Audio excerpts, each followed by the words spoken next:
everyone, hope everybody's great and having a good day. It's Miss A again, back with a new story. This one's called Wild About Books. Wild About Books. There's the Public Library Bookmobile. It started in the summer of 2002 when the Springfield librarian, Molly McGrew, by mistake drove her bookmobile into a zoo. Molly opened the door and she let down the stair, turned on the computer, and sat in her chair. She drove the books into the zoo. At first, all the animals watched from a distance, but Molly could conquer the strongest resistance.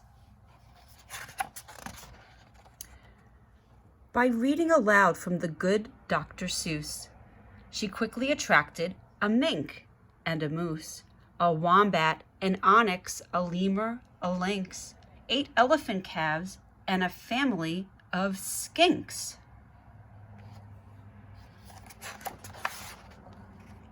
In a flash, every beast in the zoo was stampeding to learn all about this new something called reading.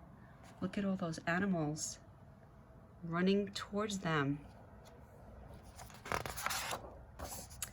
Forsaking their niches, their nests, and their nooks, they went wild, simply wild, about wonderful books, choosing thin books and fat books and cat in the hat books, and new books and true books and heaps of how-to books.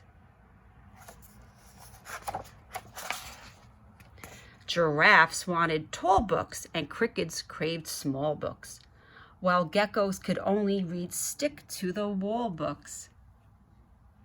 Look at that, guys. There's the gecko. The pandas demanded more books in Chinese. Molly filled their requests, always eager to please. She even found waterproof books for the otters, who never went swimming without Harry Potter. Oh my goodness, he's reading Harry Potter, guys. Raccoons read alone and baboons read in bunches. And llamas read dramas while eating their lunches. Look at that. Make sure you get all the picture. Look at them all reading, guys. Hyenas shared jokes with the red-bellied snakes, and they howled and they hissed till their funny bones ached.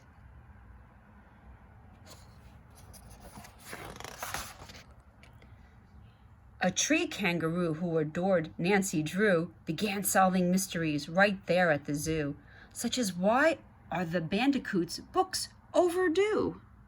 Uh-oh. There's our friend the owl. Gently, Molly taught lessons in treating books right, for the boa constrictor squeezed Crichter too tight. Baby bunnies mucked up Goodnight Moon with their paws. Giant termites devoured the Wizard of Oz. Wizard of Oz. And the bunnies are reading Goodnight Moon. The bears' love of books was completely outrageous. They licked all the pictures right off of the pages. Look at that. So silly. Tasmanian devils found books so exciting that soon they had given up fighting for writing. They made up adventures so thrilling and new that the others decided to be authors too. Pythons wrote with their tails, penguins wrote with their bills, and porcupines wrote with their very own quills. There's the porcupine. At the new insect zoo, bugs were scribbling haiku. The scorpion gave each a stinging review. This stinks, he's saying. Boring. I dig for treasure in my enchanted castle, a rotten apple. And the snake is saying, hiss, hiss, hiss, hiss, hiss. As the cheetah's new novel began to take shape, He read chapters each night to the Barbary ape. And although the gazelle couldn't spell very well, like everyone else, she had stories to tell. Imagine the hippo's enormous surprise when her memoir was given the Zulitzer Prize. She looks happy. With so many new books, Molly knew what to do, to build a branch library there at the zoo. Then the animals cries, we can do it ourselves. We can check the books out. We can put them on shelves. And they did, and they do, up to this very day. 3 cheers for the Zoobrary. Hip, hip, hooray. When you visit the zoo now, you surely won't mind if the animals seem just a bit hard to find.